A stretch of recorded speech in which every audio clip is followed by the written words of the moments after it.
Assalamualaikum warahmatullahi wabarakatuh. Kawan-kawan sekalian, kembali kita berjumpa di Jejak Semesta 65. Semoga Allah Subhanahu wa taala senantiasa memberikan rahmat dan karunia-Nya kepada kita sekalian, berupa kesehatan, panjang usia, limpahan rezeki yang tidak terbatas, dan lain dan seterusnya dan seterusnya.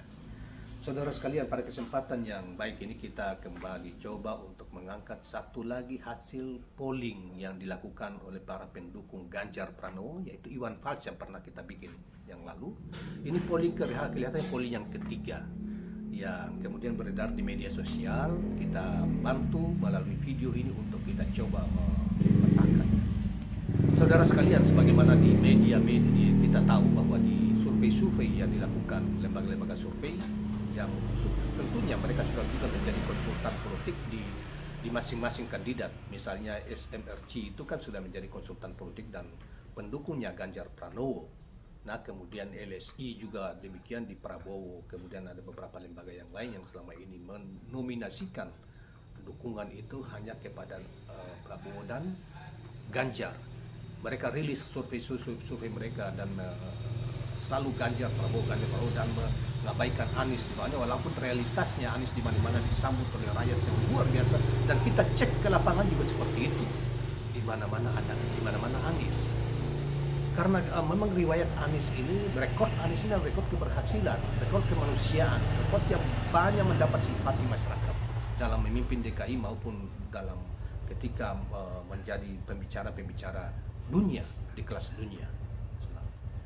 Berbeda dengan misalnya calon yang lain, mohon maaf, misalnya Pak Ganjar Prabowo yang rekornya juga sangat jelek. Pak Ganjar misalnya, dia diduga tidak sangat gagal memimpin Jawa Tengah kurang lebih 10 tahun dan melakukan banyak praktek, misalnya penindasan terhadap warga wadas untuk kepentingan investasi misalnya. Kemudian misalnya kemiskinan masih tetap menjadi tinggi dan merajalela di Jawa Tengah sebagai satu poros provinsi termiskin di Indonesia selama 10 tahun. Kesehatan, di sektor kesehatan juga seperti itu. Banyak orang gila diproduksi dari Jawa Tengah karena kecewa, diduga banyak menghadapi tekanan kehidupan yang begitu berat. Soal kemiskinan, soal pendidikan juga begitu. Puluhan ribu orang tiap tahun mereka tidak bisa melanjutkan ke pendidikan, jenjang pendidikan lebih tinggi karena kemiskinan. Demikian juga Prabowo dengan rekornya yang menakutkan di masa yang lalu. Oleh karena itu, saudara sekalian, agak ada sesuatu yang aneh, ya, aneh ketika para surveyor yang sesungguhnya mereka telah dibayar, mereka menjadi konsultan politik, relawan sekaligus tapi mereka masih secara tidak malu-malu mempublikasikan bahwa menang ini. Padahal untuk mengukur itu kan diperlukan independensi, ya, di tengah-tengah keadilan. Jadi mereka tidak memihak yang mengungkapkan fakta yang sesungguhnya. Oleh karena itu, lembaga-lembaga survei itu tidak dipercaya oleh mainstream masyarakat, tidak percaya. Apalagi representasinya cuma sekitar 1000-an orang. Sementara ketika polling itu diadakan oleh berbagai media, yang muncul adalah Anies Baswedan dengan kepesertaan ratusan ribu orang, puluhan ribu orang. Nah, ini Iwan Fals, seorang musisi terkenal yang sekaligus juga sebagai pendukungnya Ganjar Pranowo. Sudah 3 kali dan ini ketiga kalinya. Melakukan pertama maupun kedua, tetap Anies meninggalkan Ganjar jauh. Yang diikuti oleh puluhan ribu orang relawan, orang-orang yang mengikuti sekitar Iwan Fals itu. Tentunya Iwan Fals ini pengikutnya banyak dari kalangan teman-temannya, pendukungnya kebanyakan dari pendukung-pendukung Pak Jokowi maupun Ganjar. Tapi kenapa ketika polling dia lakukan di Twitter dia, justru yang menang telak adalah Anies. Nah, yang ketiga ini, saudara sekalian, ketika dipasangkan Anies Caimin, kemudian melawan Prabowo Ganjar, Anies Caimin menang telak lagi di Twitter yang ini oleh Iwan Fals. Sebentar nanti kita akan perlihatkan hasilnya kepada Anda sekalian. Jadi kita tidak boleh, ya, kita mesti kritis selektif, dan terkecuali masyarakat, ya. Nah, itu kan perlu masyarakat juga perlu diberi visi pandangan bahwa, dan saya kira dengan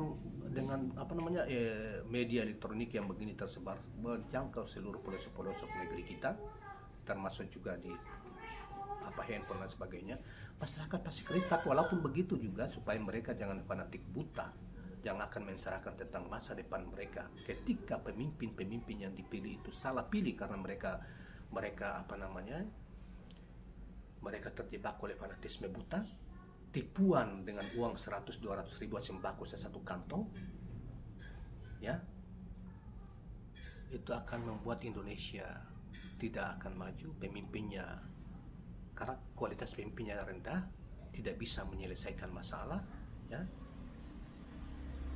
Nah, jadi perlu dikait, perlu dibimbing bahwa pemimpin yang bagus itu atau pemimpin yang bisa membawa kesejahteraan bagi rakyat Indonesia, bisa mewujudkan keadilan sosial bagi seluruh rakyat Indonesia, itulah yang, dan mesti dilihat rekornya, kecerdasan sang pemimpin, ya, kemanusiaan yang ditampilkan sang pemimpin, kemudian juga prestasi-prestasi yang pernah dibikin ketika memimpin pada masa yang lalu.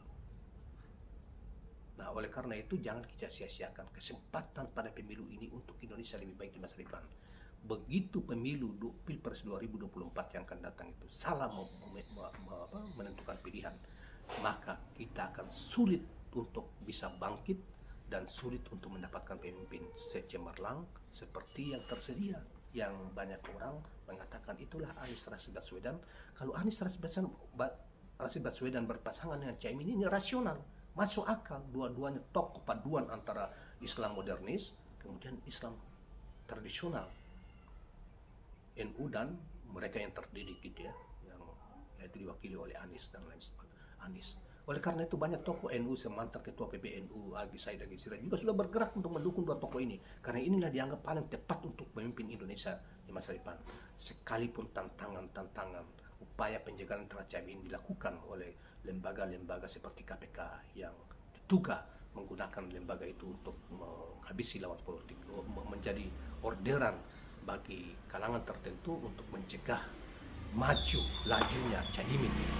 Tetapi yakinlah bahwa Tuhan punya cara kerja tersendiri dan pasti bisa menimbulkan banyak masalah kalau itu kejahatan demi kejahatan dipupuk dan dipertontonkan ke publik untuk melawan kebenaran.